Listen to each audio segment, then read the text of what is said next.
Hey, good morning. Welcome. Welcome to July 19th. How do you see the world today? It's just a great day to be living. I'm pretty excited about living today. Um, Want to take a look at something here. This is for your safety. This is for your safety disclaimers. Hey, if you have a pier and it's raining outside, you got to be careful with that pier because it just might float away. And I'm here at Lake Tippy, up just north of Warsaw, Indiana. This is a great place, natural lake, deepest natural lake in Indiana, 130 feet deep near one point. And we've just received a ton of rain up here. And if your pier is not zip tied or buttoned down somehow, it just might float away. And so the details are important. There's a lot of people upset about piers floating away, but you could have done something about it. You could have zip tied it. You could have maybe raised your pier. There's a lot of different things you can do to take action when it goes wrong, kind of like the stock market.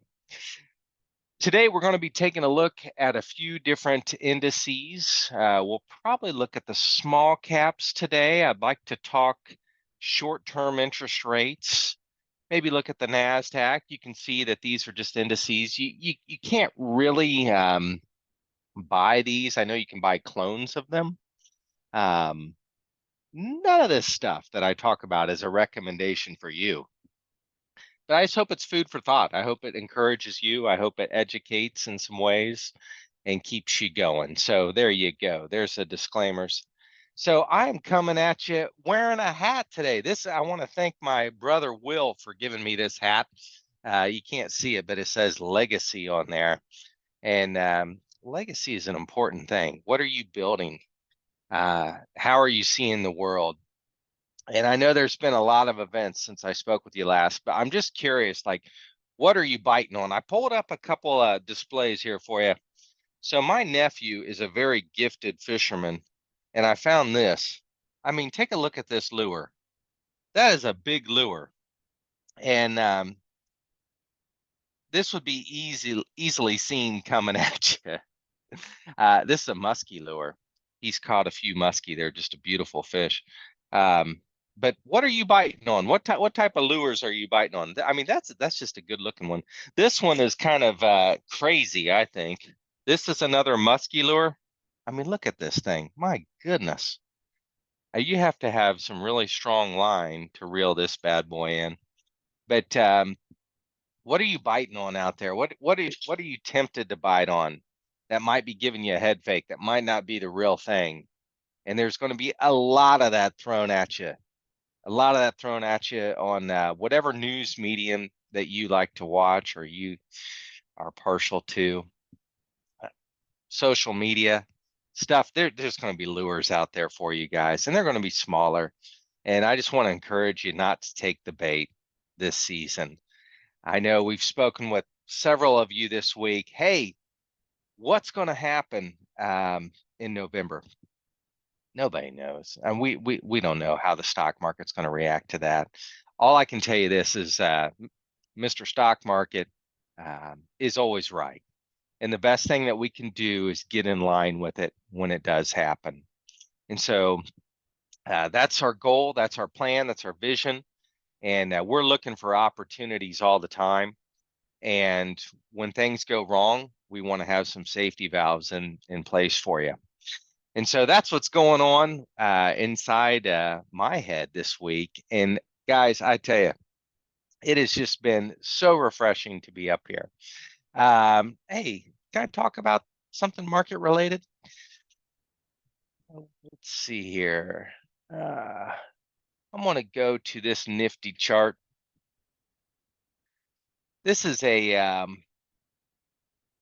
M2 chart, and you can find this if you get online. You could even just Google M2 chart. This is a money supply chart.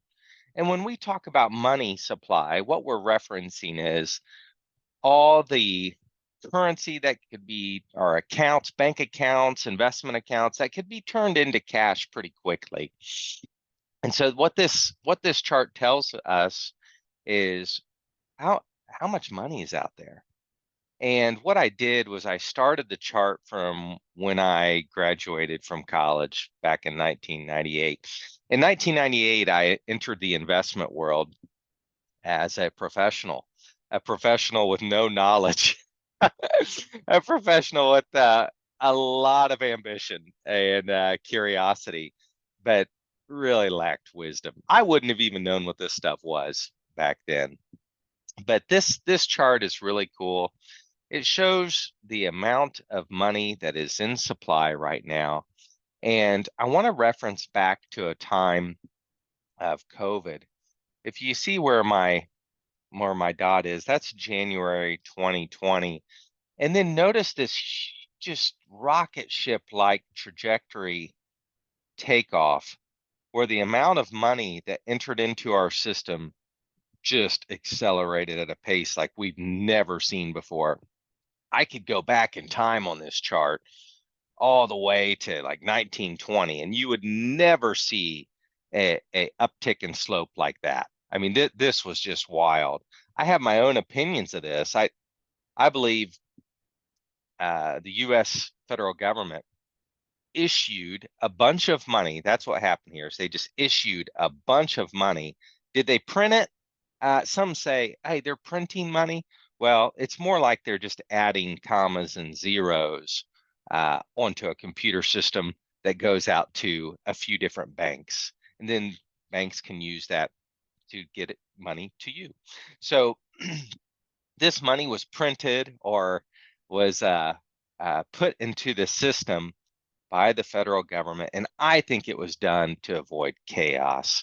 I mean, the government was shutting down businesses, saying, hey, you can't come in here.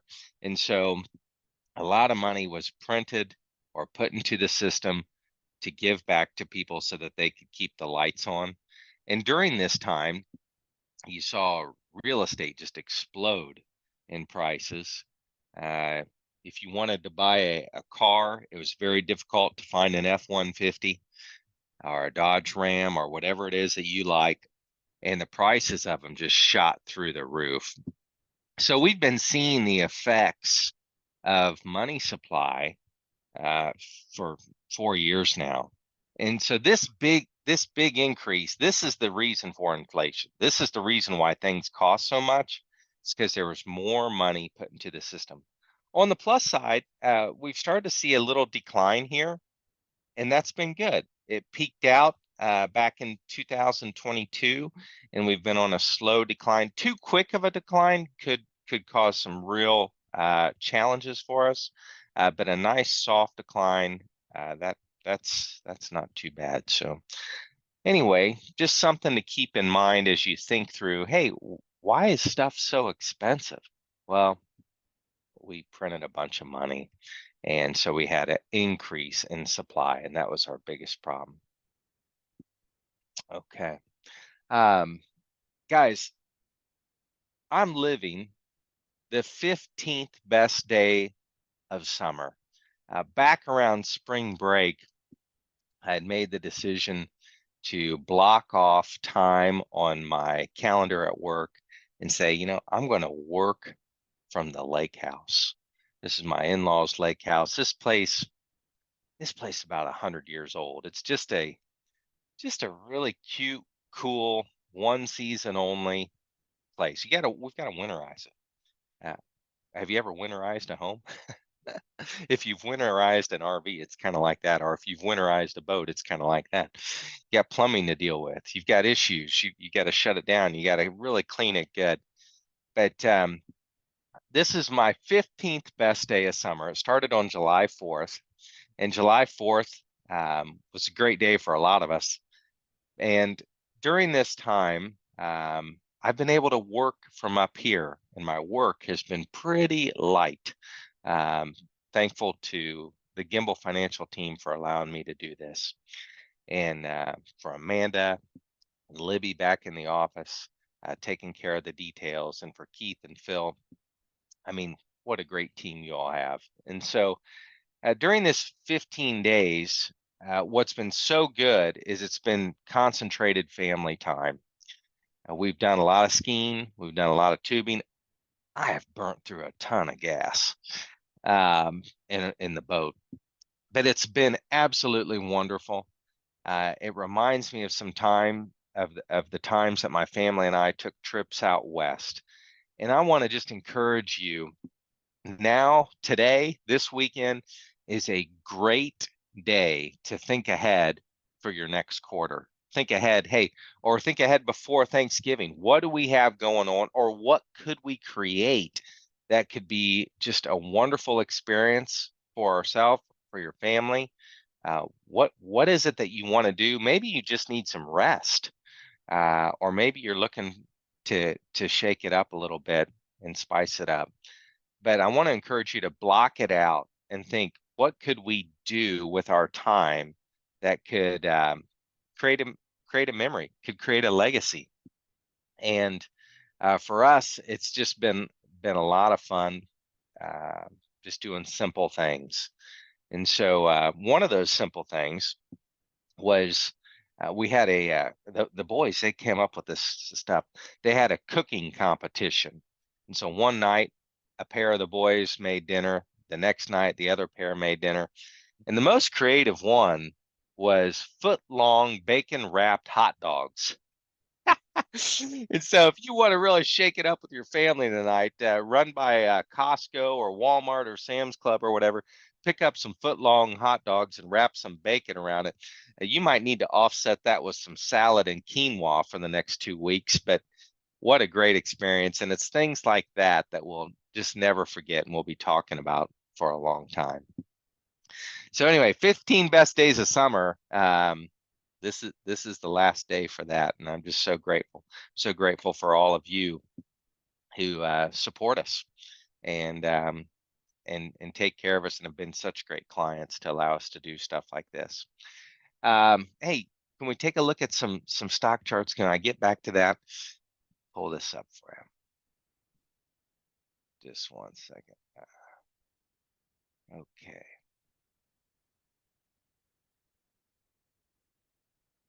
What's going on in the stock market? Okay. We are taking a look right now. This chart I like to look at on occasion with you. This is the 13-week Treasury bill. And what does this mean? I mean, this thing looks like a roller coaster. I'm not a fan of roller coasters. My brother-in-law is. And this looks like a giga coaster. I think that's what they're called. Oh my goodness, this is nuts. But I want to jump through this with you guys. Take a look. So right now, if you see this this number right there, 51.93. Think of that as 5.19%. Okay. So basically, money market rates or short-term rates are paying right around 5%. And that has been awesome for the saver. If you're a saver, you like this kind of thing. You're like, hey, yeah, give me 5%. That's great. If you are a saver and we go back in time, check this out. We go back in time during that COVID period, just right here. This was about March of 2020, and the interest rates, boy, they were paying pretty much diddly squat. And you go back in time a little more, 2013, you can see 1.35. I mean, the short-term rates just weren't that good. They went to absolutely nothing at the bottom of COVID. And so we've been in a very wild interest rate market. Maybe you bought a house during those low interest rate times. Maybe you have a mortgage rate in the twos. And maybe you're looking to buy a house right now and you're like, oh my gosh, these mortgage rates are just crazy. Well, they are compared to a couple years ago, but really they're just kind of in line with historical averages overall on the long term. But I point this out because a 5% money market has been pretty strong.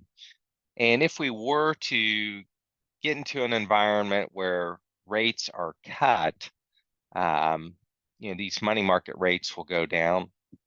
And so if you have some longer, or if you have a longer term vision for more safe money, like a out of the stock market type money, might be worth taking a look at some longer maturing investment vehicles. Maybe there's some CDs out there, or treasuries that you want to take a look at. And me, Keith, or Phil, we'd be happy to talk with you about those ideas. But right now, the short-term rates have been pretty unbelievable. Let's take a look and see how the stock market has looked during this same time period. This is, again, a monthly chart. This is the NASDAQ. So this is going to be a concentration of tech stocks, really high output growth companies. They're not too concerned with dividends and things like that. This is where like your Apple, Amazon, Netflix, Google, Facebook, that's where these types of companies really have grown and take precedence. And so as you can see, back in December 31st, 2021, we hit a high at 16,212, and then we backed off. Come October of last year, things really started to pick up again, and we started to notice that in some different areas of the marketplace. Those stocks I just listed, those did really, really well during that time frame to now. Semiconductors have done really well. And so anything high tech has just really bounced off those October 23 lows and have done great. We've outpaced the old highs. And how high will this go? Will it continue? Again, no one knows. But one thing's for sure, you always want to have some type of a exit strategy in place. And it's important to have that in place because of this. I'm going to go back. I don't know if this chart will show it. Okay, this takes us to July 19th, 2000, so 24 years ago. When I first started in the investment business, my goodness, the NASDAQ could do no wrong. And maybe some of you started your investments in the 90s. Maybe you started your 401k in the 90s. And what a great decade to be an investor. It seems like every time you put money in, it just went straight up. And that was until around March of 2000. Things started to go down, and then 2011, and then March of 2000 to about 2003 was kind of tough. But if I zoom out, and we're going to take this to 2015, okay? We hit that high back in March of 2000. Do you see where I'll draw a little line there. Okay, right there. So we hit this high, and then for about the next 15 years, we didn't hit a high again. And so it was just brutal. I mean, what went up so great went down at about the same pace. And by 2003, it was pretty troubling. And oh my goodness, I remember those years. I was like the cold call cowboy during that time. I was the guy who like was calling and interrupting your dinner to talk about your 401k or your investments. And that was a really tough way to make a living when the stock market was going down. But in 2003, we started to come back up. And then we didn't really start to make huge progress until we broke away from the highs of year 2000. That took about 15 years. And so having an exit strategy is always just a super valuable thing. Last thing on the markets that I want to touch base on is the S&P 600 index. And I'm going to switch to a weekly view on this. The S&P 600, these are smaller companies, still big by any of our scales. But as far as like stock market and publicly traded companies go, the S&P 600, these are going to be smaller companies. And really this stock index has done a lot of sideways movement. And we've been talking about this one for a long time. Historically, this is a place for some great returns. But in a higher interest rate environment, these smaller, less stable companies, they're borrowing money. They're borrowing money for growth potential. Maybe they have a product that they need to raise capital for, or maybe they have a capital cost in their real estate, or whatever it is. They're borrowing money, and so the higher interest rates tend to uh, be a be a drag on these companies. If we got a rate cut sometime in the near future, that that could potentially be good for a smaller company. And same holds true with the mid caps. Again, these are companies that are out to prove themselves.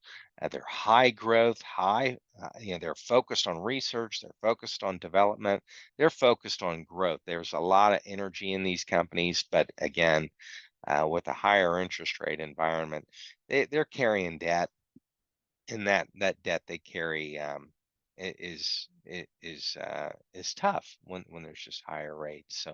So that's what's going on in the marketplace. We are in the fourth year of the election cycle, and that rhetoric is really picking up. And from a guy in my seat, we know that historically, um, the third year of a president's election cycle and the fourth year are typically good years, because their team is out trying to pitch the best case for reelection. And so there's not a whole lot of movement or distractions for the stock market. Uh, Politicians are saying, hey, we are the people to hire.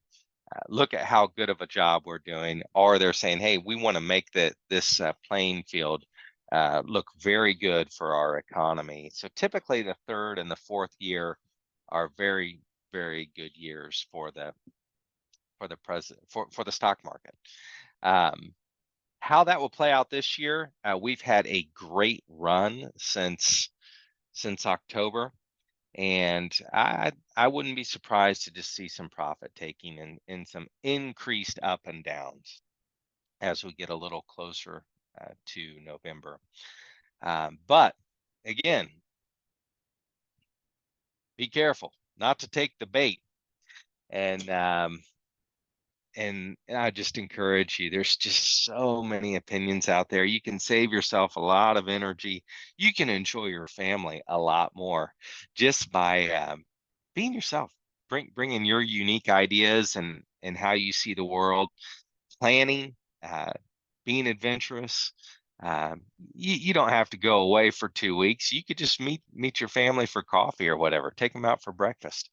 But I want to encourage you that as you're looking at the world, to bring your uniqueness to it, and don't sweat the political stuff. So anyway, a little shorter Gimbal update today, but I sure am thankful for you. And if there's anything that Gimbal can do for you, call my cell, call Keith, call Phil, call Amanda and Libby at the office, or just stop by sometime. We are for you, and we're grateful. Okay, we'll see you next week.